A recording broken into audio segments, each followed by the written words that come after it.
So greasy Gavin Newsom, the governor of California, just signed a bunch of pieces of legislation and also vetoed a bunch of pieces of legislation. So we're going to go through here. Then I'm going to talk to you about the big name ones and the reaction to that, okay? So look, the number of bills here, it's like endless. It's like hundreds of bills. So we're not going to go through each one individually, but I'll just scroll through this for you, and then we'll get to the ones that are making headlines. So here's the list. He signed something for collective bargaining rights, some stuff for offshore wind energy. Those things are good. Something on greenhouse gas emissions and, a carbon trading system. Pharmacist service coverage. I mean, you guys, if you want to, you guys can pause the video and, look at the things that are up on screen here. Something for California food safety. These are all the bills that he signed. I found this one interesting. The Robert F. Kennedy Farm Workers Medical Plan. Is that the same RFK that's running as an independent and is sucking up to the right? I don't know. Continue. We have minors' consent to mental health services, oil and gas enforcement stuff with penalties, local redistricting stuff. Anyway, again, if you guys want to go through each one individually, you can pause the video here and take a look at what's on the screen. There's a lot of stuff here. Low-income housing tax credit. So, look, a lot of this stuff is good. A lot of this stuff is positive. Some of it is, just procedural stuff that not much hinges on, et cetera, et cetera. Well, anyway, now let's go to he vetoed the following bills. So, again, there's so many here, we can't go through all of them, but I'll get to the ones that are making headlines in just a second here. He vetoed some bill on hazing, which is, what the frats and sororities do when they're making assholes of the new people who come in. There's some Medi-Cal reimbursement for abortion thing that he vetoed. That sounds kind of yikesy. Healthcare coverage for prostate cancer screening, vetoed something with that. Healthcare coverage for naloxone, vetoed something with that. Now, that's surprising. I think he goes on to say, hey, we already funded X amount into naloxone, and this is a duplicative bill or something to that effect. I read through a bunch of his explanations here for the vetoes. Anyway, again, you can pause the video if you want to see the exact things that he vetoed. Signed a bunch of bills, vetoed a bunch of bills, but the ones that are making headlines the most, that everybody is talking about, look at this one. Gavin Newsom vetoes bill that would have decriminalized psychedelic mushrooms. We talked about this bill on the channel because it passed out of the California legislative bodies, but he vetoed it. So they say in the AP, California Governor Gavin Newsom has vetoed a bill aimed at decriminalizing the possession and personal use of several hallucinogens, including psychedelic mushrooms. The legislation vetoed Saturday would have allowed those 21 and older to possess psilocybin, the hallucinogenic component in what's known as psychedelic mushrooms. It also would have covered DMT and mescaline. The bill would not have legalized the sale of the substance. It would have barred any possession of the substance on school grounds. Instead, it would have ensured people are neither arrested nor prosecuted for possessing limited amounts of plant-based hallucinogens. So it is a decriminalization of a variety of hallucinogens. This was viewed as one of the most progressive, forward-thinking bills on this issue in the country. And he vetoed it. Now, why would he veto it? Look, my guess is probably the same as your guess. I think he wants to run for president, probably in 2028, but who knows exactly when. And he felt oh my God, the Republicans are going to hit me for being soft on crime and soft on drugs and, making our kids take substances or whatever. He probably is afraid of the right-wing attacks, and so he backed off of it. But God, this was such an opportunity to sign this bill. Look, there's been a lot of studies now into these various psychedelic drugs, and a lot of them help people with anxiety and depression and addiction and all sorts of problems. And really, so what? People should be locked up in a cage, spend some time behind bars because they wanted to change their consciousness slightly by doing a substance? These aren't even addictive substances. Psychedelic or hallucinogenic drugs are not addictive. You don't want to keep taking them. They're very intense and powerful, and they could change your mindset and your outlook on stuff, but you don't need to keep taking it. Like uppers and downers, which usually people do kind of get addicted to those.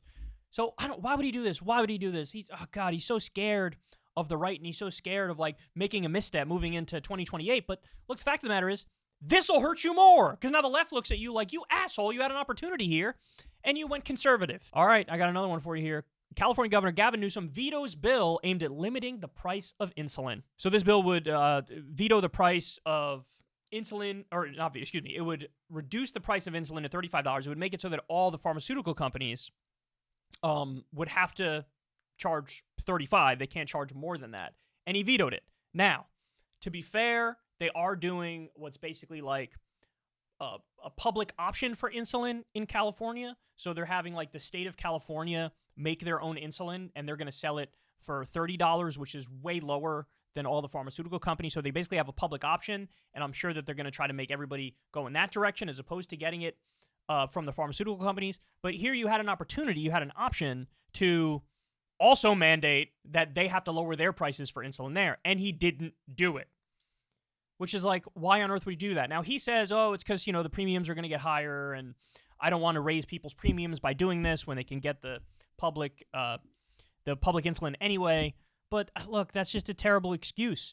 And of course, I'm sure if you dive into his fundraising, he's taken some money from pharmaceutical companies. I'm sure he's taken money from health insurance companies. Remember, this is the guy who did not sign the bill to do universal health care in California. After it passed through the California legislative bodies, he refused to sign it. God, he annoys me because he's so all over the map. And there are times where he does stuff where I'm like, oh my God, that's one of the best things anybody's done in the country, like the public insulin thing. The sectoral bargaining thing that happened with fast food workers. Now, fast food workers in California are basically all unionized, and they can set a wage floor. So now there's a $20 an hour minimum wage if you work in a fast food place in California. That's wonderful. Those are better wages for fast food workers than anywhere else in the country. He was there. He led the charge on that. It's great. But then he, the next day he turns around and he does something like this. And it's like, he's only willing to be as progressive as he feels like the donors will allow. Right? And then every now and then he gives us something where it's like, oh my God, this is based. And then the next day he just reminds us, nah, he's Greasy Gavin. That's who he is. He's Greasy Gavin Newsom. And he's going to veto decriminalization of psychedelic drugs. He's going to veto a bill that would have capped the price of insulin at $35. Man, it's just... Look, I get it. It's tough to stand up to Big Pharma. It's tough to stand up to health insurance companies. They have a lot of power, a lot of money, a lot of sway. But you got to start somewhere. Somebody's got to lead the charge. And here he had an opportunity to lead the charge on a number of these issues, and he refused to do it. And so, I mean, look, overall, I think it goes without saying, somebody like Tim Waltz is way better than Greasy Gavin, right? Look at his record in Minnesota. His record in Minnesota is second to none. In fact, here, I have it right here. Let me read this for you. So Minnesota Democrats with a one-seat majority, what do? Universal free school meals, legal weed, carbon-free electricity by 2040, tax rebates for the working class up to $1,300 if you make $150,000 a year or less, 12 weeks of paid family leave, 12 weeks of paid sick leave, banned conversion therapy. They did red flag laws for guns, universal background checks for guns, automatic voter registration, free public college for everybody who makes $80,000 or less. They banned the forever chemicals, the PFAs, $2.2 billion increase in K-12 school funding, sectoral bargaining for nursing home workers. So, I think Tim Waltz is doing more and doing more with less. And so he deserves more credit, in my opinion. But, look, bottom line, you got to keep your eye on Greasy Gavin. Every now and then he'll do something where you're like, oh, that's awesome, that's based, and nobody's done that. And then the next day he'll do something where you're like, holy cow, you are massively conservative on some issues. And, Crystal made a good point to me the other day. She was like, one of the red flags around him is apparently he watches a lot of Fox News. Now, you can make the argument, hey, he's doing that to understand the opponent and respond to them in a way that's compelling. I'm sure some of that is true, yes.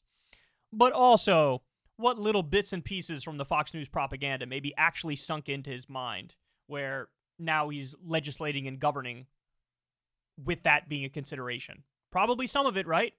Probably some of it. And when you think of the psychedelic bill that he vetoed, I could see the propaganda setting in, and maybe that's why he did it, right? So, Greasy Gavin, got to keep your eye on him. And I will. Whatever he signs from now until whenever he runs for president, we'll be all over it, because you guys deserve to know all the facts, whether they be good or, in this instance, absolutely horrible. Hey, y'all, do me a favor and like and subscribe. It helps out big time in the algorithm. Click the bell as well for notifications when videos drop, and watch that video on screen right now. You know you want to.